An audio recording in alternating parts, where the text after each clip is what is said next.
See some of the top left says preparing, live preparing on yours. Meeting is now streaming live. Yep.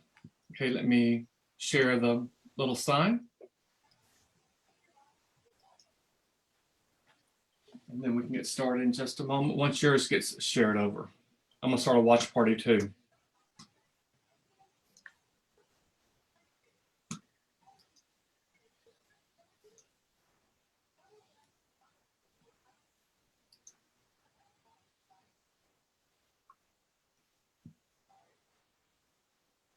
Live preparing on yours. Meeting is now streaming live. Yep. Okay, let me share the little sign. You'll need to mute your Facebook. How do I do that? There should be a little microphone down the lower right-hand corner. No. Stephanie's joining us. Meeting is now streaming live. Okay, let me share the little sign. You'll need to mute your Facebook. Roy. There should be a little microphone Take down this the in the lower other right-hand room. corner. No. Take it in the other room. Stephanie's joining us.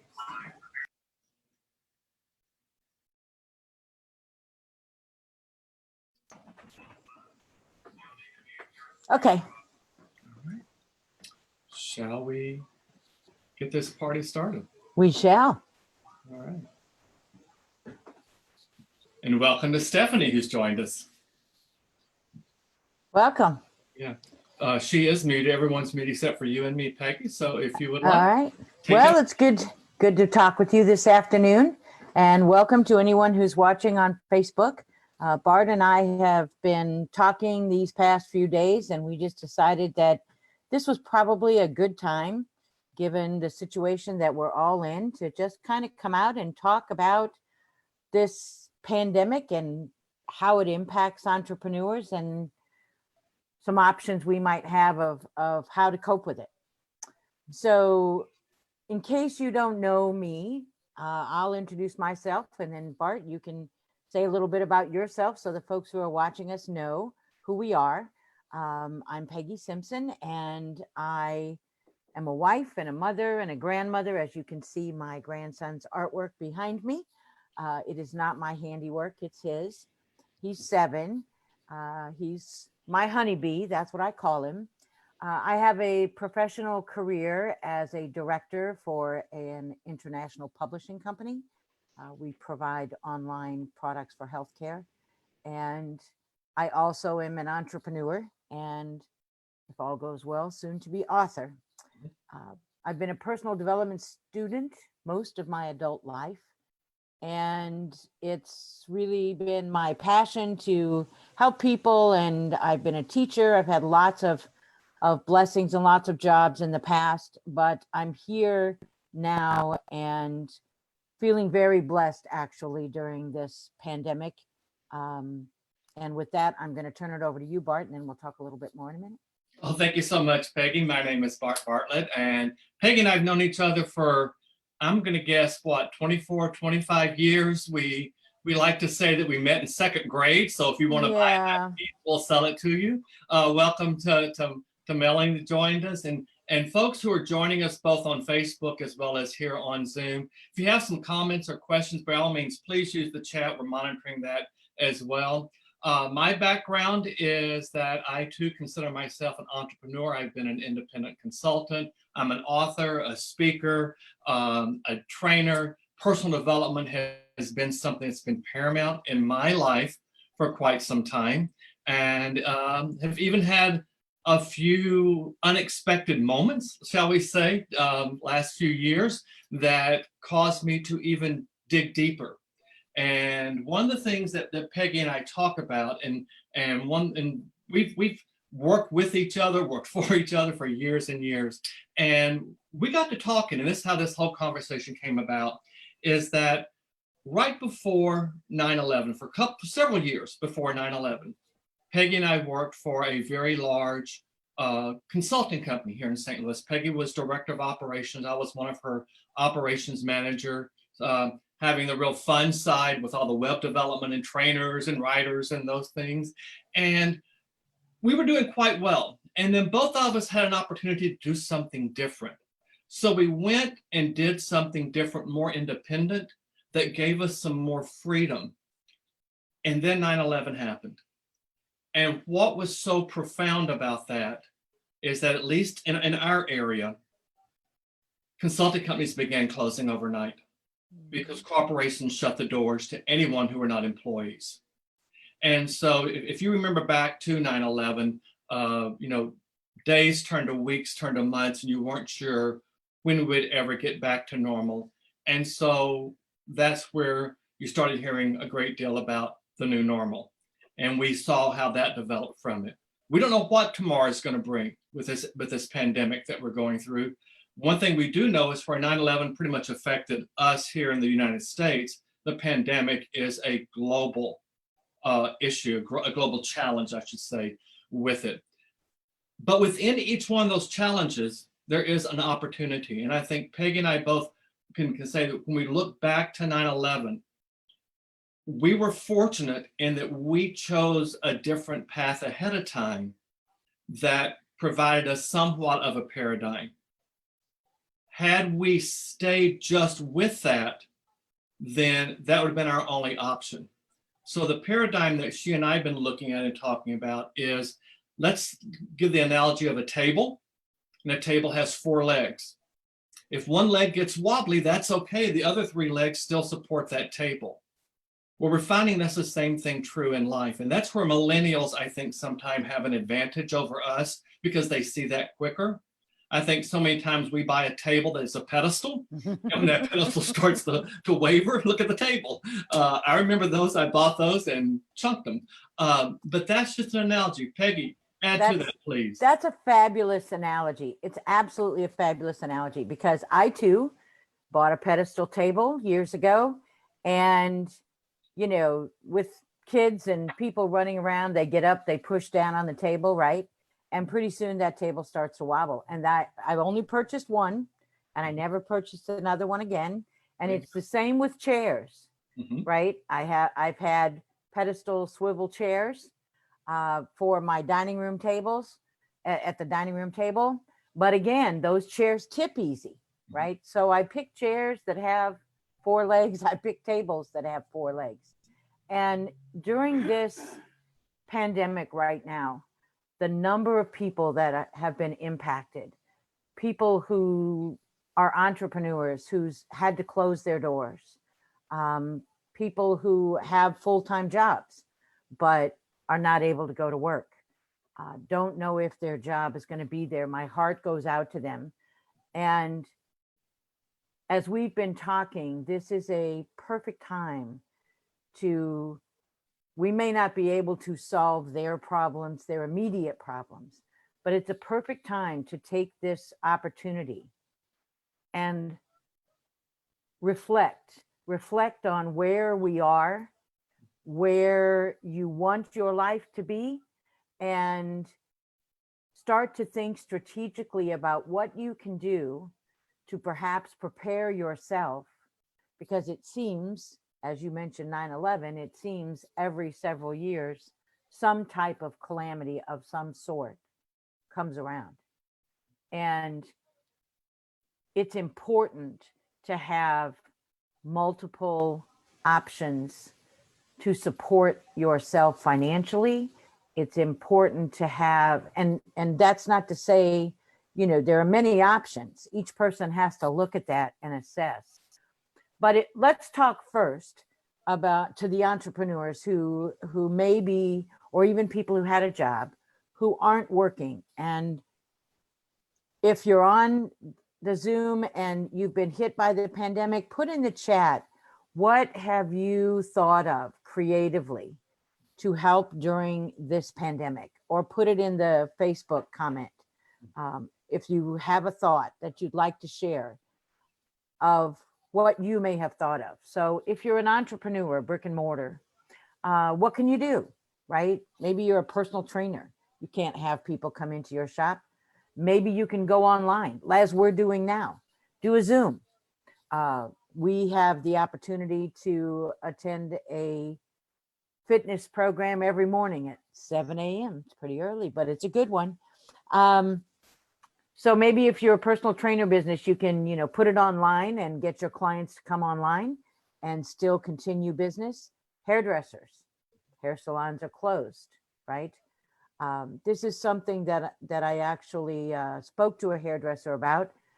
Maybe if you are a hairdresser, to get some income for yourself now, offer your clients the opportunity to pay now and come cut later, right? So that you can gain some income. I had that conversation with my stylist, although she turned me down. She didn't need it, but as I said, my heart goes out. I feel very blessed that I have not only my full-time job is still going, but I also have a second stream of opportunity that balances, should that first opportunity go away. What other thoughts might you have of what entrepreneurs should be looking at this particular time?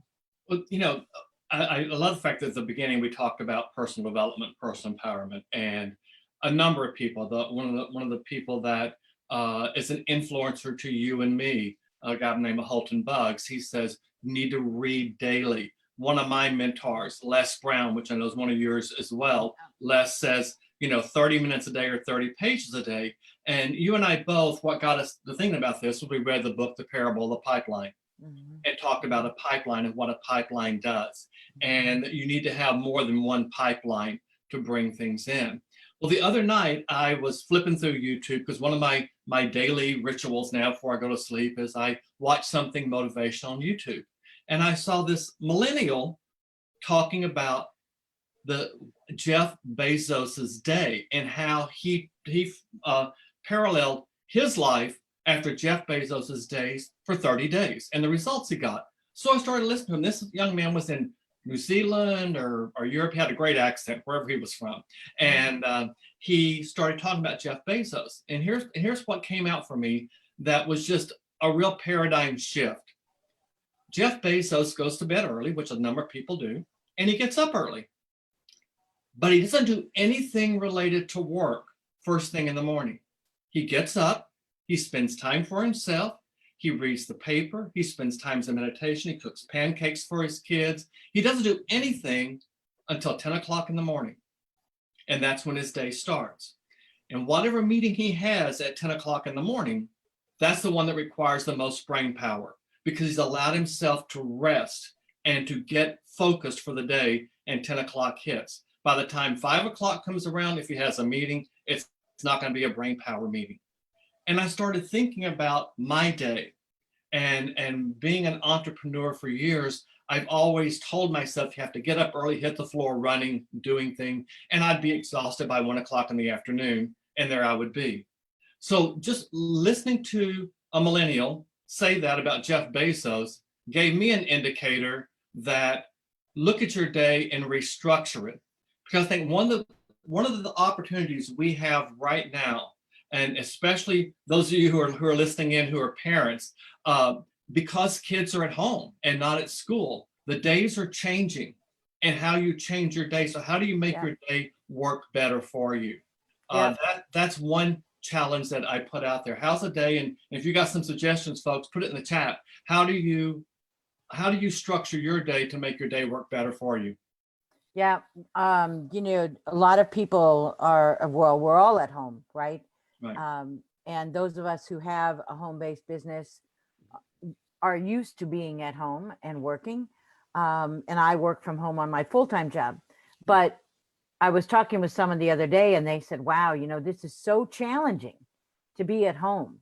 And she was saying, to your point of having structure, those were some of the things I told her, make sure, we joke a lot about when you work from home, you're able to work in your jammies, right? But I don't recommend that you do that. I really don't. I really don't, because it doesn't give you the level of posture. Right. And it doesn't feel like you ever really left your personal life and did your work and then can go back to your personal things that you want to do. It just seems like all day you're doing the same thing all day long, but mostly it doesn't give you a posture. So I said to them, follow a routine. Mhm. Get up, follow a ritual, take some time for yourself, take breaks, go outside. We don't know, as you said, we don't know what the new normal is going to be when we're all allowed to get back together, as somewhat like we did before. But if we think back to 9/11, right, travel hasn't ever been the same since then, right? Look at all the security checks and, all the limitations and everything that you can carry on after that happened. And people were a little skittish at first, right, about even getting back on a plane. Right. We're all going to be a little bit skittish at first about getting back into going out every day and being close to people and handling things. We're all going to be a little skittish, and we don't know how long it'll be until we get to that point. But I think if we use this time to press the reset button and think and do some self-reflection and do some analysis on ourselves and where we want to be, what we want to do, what we would like to have to be better prepared for these kind of things, and take the time to appreciate that we're not so busy, right? We're not having to go here, there, and everywhere, and really focus on ourselves and our businesses and opportunities to build a pipeline. Because if we're not able to work, as we all know now, many are not, unfortunately, and not by their choice. But if they're not able to work and they don't have a pipeline, the income is gone. Right. And that's a very challenging position to be in. You hit on two real powerful things there, Peggy, for me. One was, when we get back to the new normal. And one of the things I think we can take away from 9/11 to this is that there is an uncertainty. Will we have another pandemic 6 months down the road, or this time next year, whatever? How do we prepare for that? That's where that pipeline discussion comes in that we're looking at. I want to relate a story from a good friend of yours and mine, Miss Ellen Smith down in Bermuda. She's a very successful business owner. She worked for the government. She has her own brick and mortar store. That was her plan A, doing incredibly well with it. But Bermuda, like many of the islands, lives off tourism. And there is none now. No. So her store is like non-existent as far as revenue income. But she was wise enough that she knew that she needed what we all call a plan B or a plan C. And when you have that, that's where this pipeline and that table analogy comes in. When you have that, then you allow yourself the freedom for that plan B to become your plan A when you have situations such as we have here. Right. And that's one thing, I think that we can spend a little more time, probably not today, Right. because we talked about just getting on to talk about the paradigm and the shift and how we have to think and how we have to self-reflect and prepare. But tomorrow we can go into how do you develop a pipeline? How do you figure out how to build one? Have one. Yeah. We both have one. We do. So we can go into a little bit of that and talk a little bit about the book, The Parable of the Pipeline, which is an excellent book. If you haven't read it, please do. It will really make you think. It absolutely will make you think. So what do you think? We'll get on tomorrow afternoon? I want to leave everybody with two thoughts. First thought comes from a person that we studied quite a bit by the name of Jim Rohn. And Jim Rohn teaches that you are the average of the 5 people you most associate with. So take a good hard look at who that was before this pandemic, who it is now, but who is it going to be after the pandemic? And that same teaching says, if you are the richest, smartest person in your group, you're in the wrong group. And that's one thing we know about Mr. Holton Buggs that we have as one of our mentors, is that he aligns himself with people that are more successful than him. Oprah will tell you that. She will tell you who her mentors are. You know, that's the one thing that all successful people have. Everyone, Barack Obama, everyone that's successful Yeah. has a mentor coach. But the last thing I want to leave with, and then I'll put up the announcement for tomorrow, is I want people to start thinking. A person who's a friend of us and one of our teammates asked me this question yesterday when I was on a call with her, and Tricia said, "What is one thing that you are doing differently now during this pandemic that you will continue to do once it's over?" And when I asked you that question yesterday, Peg, you had an awesome response immediately. My answer was FaceTime my family and friends. Mhm. You know, I didn't used to do that. We texted all the time. Now with the pandemic, just to try, because I have some older siblings and they don't get out, and their children are all grown adults, but they're not coming over. And so they need to see people. Yeah. And it just, I don't know why we ever did it. We get in a rut, right? We get in a habit. Right. And texting was easy. And so we would just text each other. But I absolutely will FaceTime more often. That's awesome. And I think mine right now is the new Jeff Bezos model, to change up my morning, how I spend my morning, to spend it to make myself prepare. Yeah, I'll still be doing my 7 o'clock fitness and stretching, and I have my inspiration call at 8 o'clock, but that's part of my new Yeah. my new routine. It is. It's part of my new routine. And then my normal time for me to just spend some time, because I think you know me well enough to know the one thing that I am not good at is relaxing. No, you're not. I'm not good at relaxing. And you know what? You need to schedule that time in as well. Absolutely. You know, if you can't just mentally shift gears, Right. then, and I know you don't, because you keep saying there's one more thing, you need to schedule that time.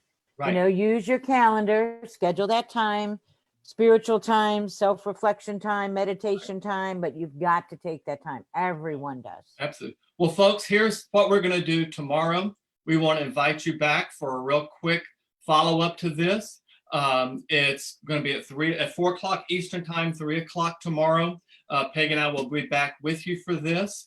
And then we're going to invite you to something special tomorrow night at 7 p.m. Eastern, 6 p.m. Central, that really shows you in detail about our pipeline. Parting comments, parting words, Peggy? Just want everyone to stay safe. We hope that you have enjoyed the conversation today. Thank you for joining us, and take some time to relax. Absolutely. We'll see you tomorrow, and this will continue on for several more days, several more weeks. Yep. Our best to all of you. Enjoy an amazing evening. Yeah. Good night. Good night.